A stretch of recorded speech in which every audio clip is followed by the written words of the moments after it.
Y ahora que estamos hablando un poquito de aprender de gente, a mí me gusta mucho aprender de las mentes más maravillosas de este planeta. Y una de las que más me gusta a mí es la de Elon Musk, como a seguramente muchos de los que estamos aquí.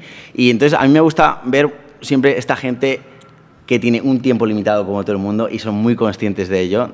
Son la productividad al cuadrado. ¿En qué están alocando su tiempo? ¿Dónde están dedicando su tiempo?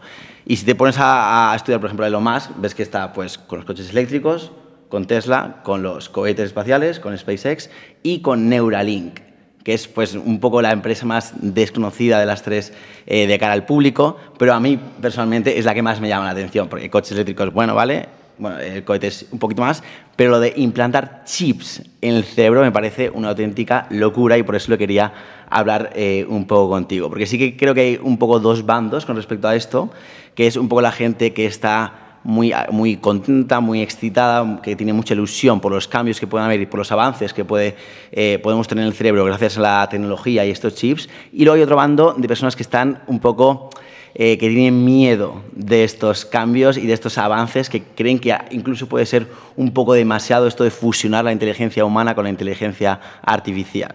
¿Tú en qué bando dirías que estás? Bueno, yo hace poco, ahora te contesto, hace poco leí un artículo de una persona a la cual que tenía una depresión profunda, una chica que bueno, pues tenía una depresión, que se había intentado suicidar y demás, y que estaba pues muy mal y que ya no habían conseguido con terapia de ningún tipo nada, y le hicieron una terapia con neurociencia. Lo que le hicieron fue, le bloquearon una serie de caminos neuronales responsables de pensamientos negativos, tristes y demás, y al literalmente quitar esos caminos, se le pasó todo. Y de repente dejó de estar triste y de estar deprimida, ¿no?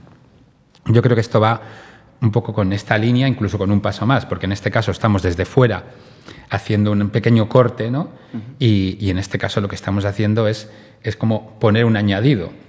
Yo lo que creo es que sin ninguna duda ese va a ser el futuro. Cuando he dicho antes lo de las gachetopiernas para saltar al quinto piso, sé que eso va a ser así. De hecho, nosotros ya tenemos cosas de esas. Tenemos marcapasos y un tornillo en la cadera. Y esto va a ir incrementándose. En el caso del cerebro, a mí me parece que, por ejemplo, el tema de eliminar la depresión quitando caminos neuronales, me parece que es algo que es maravilloso por un lado, pero que tiene peligro por el otro. Porque, claro, el cerebro tiene capacidad para desarrollar ese tipo de habilidades, y si lo haces de manera externa sin que el cerebro lo haga, lo primero es que no estás desarrollando esa capacidad y eres sensible a que vuelva a ocurrir, y cuando vuelva a ocurrir necesitas esa solución. O sea, es como la bacteria esta de la flora del intestino, ¿no? Que si empiezas a tomar muchos productos algo, pues te dice, pues ya no lo hago. Eso tal lo haces tú, ¿no? O lo de los cacao de los labios, estás todo el día con el cacao, pues entonces ya necesitas el cacao, ya no te lo hace. Entonces me parece que por un lado eso es peligroso y por el otro no sabemos qué consecuencias hay, porque tocas una cosa y tenemos que ver qué otras consecuencias puede tener por otro sitio. Y en el caso de los implantes y demás, me parece que puede ir en la misma línea. ¿Por qué? Porque nosotros sabemos mucho sobre el cerebro, pero hay cosas que no sabemos. O sea, por ejemplo, la consciencia,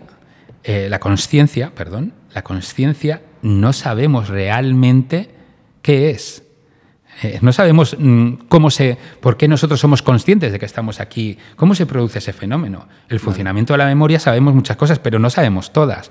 Hay muchas cosas, de hecho, Gazzaniga, que a mí es uno de mis neurocientíficos favoritos, un investigador americano que lleva toda la vida investigando, el último libro es El instinto de la conciencia, que dice que es un instinto, y su hipótesis es maravillosa, pero es una hipótesis. Vale. Sí, estamos hablando de... No está comprobada. No está corroborada en absoluto. Es una hipótesis muy hipótesis. Y estamos hablando de uno de los mejores neurocientíficos americanos con todo tipo, o sea, con recursos para investigar todo lo que quiera.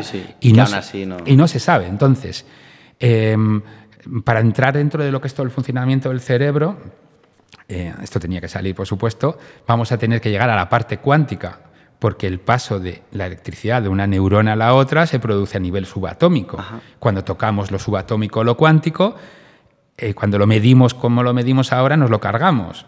Y como dice un famoso físico cuántico, todo aquel que piensa que sabe algo sobre la física cuántica es que no se ha enterado de nada. Y es maravilloso, eres uno de los mayores expertos. Pero es muy complejo poder llegar a medirlo, con lo cual el cerebro todavía tiene misterios y secretos que no hemos llegado a descifrar. ¿Hasta qué punto puede un tipo de implante de este estilo afectarlo? Pues no lo sé. Yo sinceramente tampoco es que... O sea, yo soy cauteloso con estas cosas porque no es lo mismo el funcionamiento de un órgano como, yo qué sé, como el corazón, claro, que el del cerebro. Claro. El cerebro tiene 86.000 millones de neuronas y cada una de ellas se conecta a otras 1.000. O sea, empezamos a poner ceros. O sea, el cerebro tiene más neuronas que una estrella media de la galaxia, que una galaxia media de la... Sí, o sea, que estrella es una galaxia media. O sea, todo es brutal en cuanto al funcionamiento, en cuanto al tamaño, en cuanto a... Y me parece pues que... Es complicado. Yo, por ejemplo, el otro día estaba viendo un podcast de un neurólogo que me gusta mucho, que es Huberman. O sea, es un podcast muy famoso en Estados Unidos que se llama Huberman Labs. Y entrevistaba justo en este podcast al director de esta empresa, de Neuralink, de la empresa de Elon Musk. Y lo primero, como empieza la entrevista, es, vale, hay muchísimo ruido acerca de esto, chips cerebrales, no sé qué. ¿Cuál es el objetivo de esta empresa? Y lo dice muy claro y dice, yo quiero mejorar la vida a personas que han perdido la esperanza.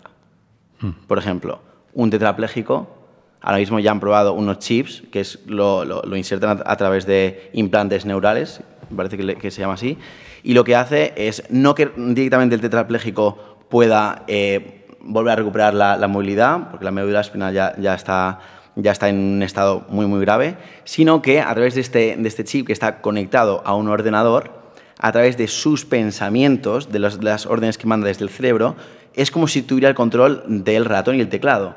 Entonces, que no se le va a dar la libertad física otra vez de la movilidad, pero que sí va a tener un poco de libertad digital, que es como lo llama él, que es que bueno, a través de los mensajes, las señales que mandas desde el cerebro, a través del chip, puedes conectarte con un ordenador y puedes chatear, puedes navegar por internet, todo gracias solamente a las señales que mandas del cerebro. ¿Tú crees que esto realmente va a llegar a ser una realidad en el futuro?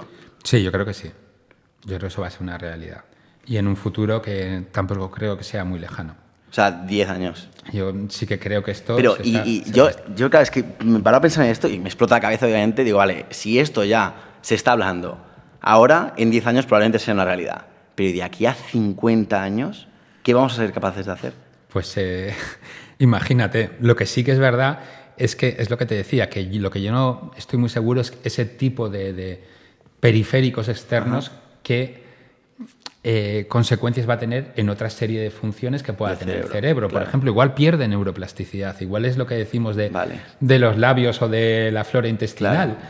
Igual empieza a decir, bueno, si ya lo haces tú, ya no lo hago yo. O sea, igual, digo igual, es decir, que hay que ver qué consecuencias puede tener en eso, pero sí que creo, por ejemplo, que algunos receptores de información del cerebro que estén muy bien localizados y que se pueda añadir ahí más información que puedan recibir, que sea información, pues en ese sentido, como de conectarte y demás, yo creo eso sí que lo veo muy posible. Más allá de entrar en otras funciones que tenemos, por ejemplo, que decimos de la consciencia u otros tipos de funciones, pues que son más complejas de entender en su plenitud, ¿no? Para poder interactuar con ellas. Es que da en algún sitio, da un poco de miedo en algunas cosas que recomiendo a todo el mundo ver el podcast entero, son 2 horas que estás ahí diciendo, madre mía, o sea, en 20 años no sé si voy a pensar lo que va a ser esto. No, esto va a ser...